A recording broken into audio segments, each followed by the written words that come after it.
और पीडीएम के लिए मेरा एक मैसेज है कि कोई डाउट ना रखना, हम यहाँ खड़े हुए हैं, हाथ तो लगाओ फवाद को, मैं कहीं नहीं जाने वाली। रिस्पेक्ट दी है, ऐसा नहीं किया जैसे नून लीग की वर्कर के साथ हुआ था कल। यही फर्क है पीटीआई के वर्कर्स फैमिलीज में कि ये सब हमें फैमिली समझते हैं। हमें तो ना तो सीएम पंजाब की तरफ से कोई सपोर्ट मिली है, जैसे कि फवाद साहब को सी क्लास में रखा गया था, मैंने आप लोगों को बताया था। और मैं इस बात की सख्त मुज़म्मत करती हूँ सीएम पंजाब से कि आपको रियलाइजेशन होनी चाहिए थी। आप यहाँ पे केयर टेकर गवर्नमेंट हैं, आप इलेक्ट होके नहीं आए हैं, आपको यहाँ पे न्यूट्रल रहना है। लेकिन आपने देखा उनका रवैया किस तरह का था। और हमें जो इंसाफ है वो हमारी अदलिया से मिला है। मैं बहुत बहुत मशकूर हूँ ऑनरेबल चीफ जस्टिस साहब का और हमारे जितने भी जजेस हैं उनका। और पीडीएम के लिए मेरा एक मैसेज है कि कोई डाउट ना रखना, हम यहाँ खड़े हुए हैं, हाथ तो लगाओ फवाद को, मैं कहीं नहीं जाने वाली। Thank you. क्वेश्चंस? मैम ये बता दें कि इस वक्त जो है फवाद को तो उन्होंने छोड़ दिया, शेख रशीद को दोबारा पकड़ लिया, तो ये जो गिरफ्तारियों का जो सिलसिला है अब चलने लगा है, तो ये आम इंतखाबात तक पीटीआई जो है कैसे सर्वाइव करेगी? गिरफ्तारियों का सिलसिला जो है जारी रखेंगे? यहाँ पे भी ऑपरेशन की इत्तलात थी, इस हवाले से बताइए। जी, इसमें मैं दो चीज़ें आपके सामने रखना चाहती हूँ कि इंतकामी कार्रवाइयों की बिल्कुल इन्होंने लिस्टें बनाई हुई हैं और बड़े अफसोस और दुख के साथ कहना पड़ता है कि शेख रशीद जो पाकिस्तान की सियासत है उसका एक खुशकुन पहलू है, यानी कि एक लाइटर वे में बात करना, टेंस माहौल में भी माहौल को खुशगवार रखना उनकी सियासत का हमेशा से खासा रहा है। उनके साथ ये इंतकामी कार्रवाई और साथ अब उनको कराची ले जाने के लिए, तो मैं बताना चाहती हूँ जरदारी साहब, बिलावल जो है उसने वही रहना है, शेख साहब की क्या उसमें आप सख्त मुजम्मत करते हैं गिरफ्तारियों की। इल्लीगल गिरफ्तारियां बंद की जाएं।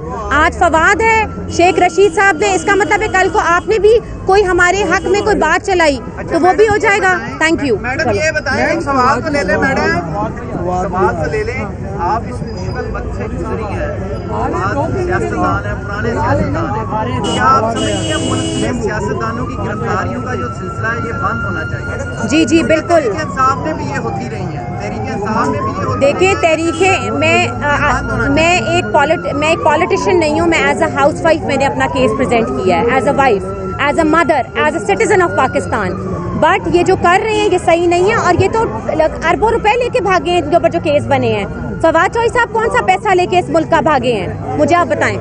फवाद साहब कौन सा पैसा लेके इस मुल्क का भागे हैं? ये तो सारे चोर हैं, टब्बर आया हुआ है सारा का सारा चोरों का जो लेके भागा है। तो इससे कोई डाउट ना रखें कि हम लोग, आप लोग हमें गिरफ्तार करेंगे और हम लड़ेंगे। Thank you.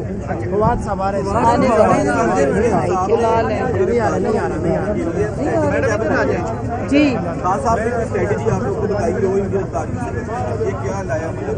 देखें, सबसे पहले तो देखें 70 साल एज है शेख रशीद साहब की और लिस्ट में रोज़ाना ये नाम निकालते हैं, कभी मेरा नाम और चीमा साहब का तो आजकल नंबर 1 पे लिख के बैठे हुए हैं। तो मैं ये कहना चाहती हूँ कि आप मुल्क में क्या चाहते हैं, इससे तो मज़ीद इंतशार फैलेगा। लिहाजा पहले ही जो बिगाड़ है, और वो बिगाड़ सिर्फ सियासी इंतकामी कार्रवाइयाँ तो एक साइड पे रखें।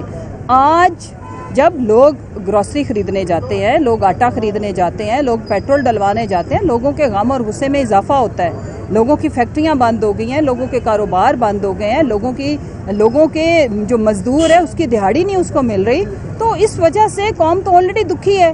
हमें अगर आपने जैसे खान साहब के बारे में जो इरादे ये करके बैठे हैं, तो मैं ये कहती हूँ कि आप प्लीज़ अपने इन फैसलों को रिविज़िट करें, ज़रा अक्ल वालों से कोई थोड़ा सा मशवरा लें और गौर करें कि ये अवाम अपने तौर पर ये जो प्रोटेस्ट होगी, खुदा न खास्ता अगर किसी किस्म की भी कोई इंतकामी कार्रवाई होती है तो लोग अपने तय निकलेंगे, लोग खुद किसी को कॉल देने की जरूरत नहीं पड़ेगी। मैडम आखिर में ये बता दें कि एपीसी होने जा रही 7 तारीख को, तहरीक इंसाफ ने आज इस हवाले से इजलास किया, क्या उसमें शिरकत के लिए जा रहे हैं? और ज़िमनी इंतखाबात में अब जो है खान साहब क्योंकि विड्रा हो रहे हैं 33 ज़िमनी इंतखाबात में, ये फैसला हो गया खान साहब हल्कों में इलेक्शन नहीं लड़ेंगे? जी, ये फैसला हो गया है कि खान साहब किसी भी बाई इलेक्शन में हिस्सा नहीं ले रहे। जो वहाँ पे आम इंतखाबात में हमारे जो कैंडिडेट्स होंगे वही अभी भी बाई इलेक्शन में इलेक्शन लड़ेंगे। उसके पीछे जो हमारी हिकमत है वो ये है कि एक तो हमें अपने कैंडिडेट्स की एफर्ट्स, उसका हलके के अंदर कितनी से है, और फिर जब आम इंतखाबात होंगे तो उसमें हमारे लिए डिसीजन करना आसान होगा कि अगर खुदा न खास्ता कहीं हमें कोई चेंजेस करनी पड़नी है तो फिर इस सूरत में वो हमारे लिए एक ओपन एक तरह से एक ऑप्शन मौजूद होगी, जो जिसकी कारकर्दगी होगी उसको उसी हिसाब से आगे एडजस्ट किया जाएगा। तो ये तो मुतफ़िका फ़ैसला है।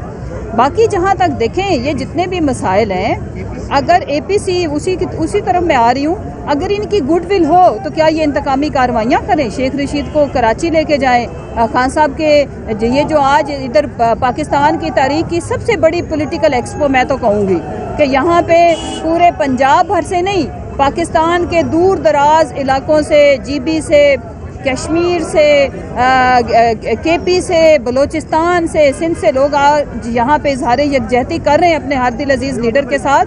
उसकी क्या वजह है? क्योंकि आप इरादा रखते हैं इंतकामी कार्रवाइयाँ। पहले आप अपनी इस्लाह करें और इलेक्शन की डेट अनाउंस करें और फिर आप नालायकों को ये एफर्ट्स नहीं करनी पड़ेगी, हम आपको सारी चीज़ें ठीक करके दे देंगे इंशाअल्लाह। मैडम ये बताइएगा कि इमरान खान ने ये कहा है कि रजीम चेंज में ये हुकूमत मुलव्वस है, और उनका ये भी कहना है कि अब जो अमेरिका की फॉरेन मिनिस्ट्री है उनका ये कहना है कि हम पाकिस्तान में एक ऑपरेशन करने जा रहे हैं दहशतगर्दी के खिलाफ। क्या ये हुकूमत और अमेरिकन फॉरेन ये भेज रहे हैं या ये दोबारा? ये मेरे नॉलेज में ऐसा नहीं है, कोई ऑफिशियल इस तरह की कोई बात मैंने नहीं सुनी। तो जब तक कोई चीज़ हो नहीं जाती हम किसी भी मुल्क के बारे में इस तरह के कमेंट नहीं कर सकते। अभी ऑफिशियली इस तरह की कोई अनाउंसमेंट मैंने नहीं सुनी। शुक्रिया जी।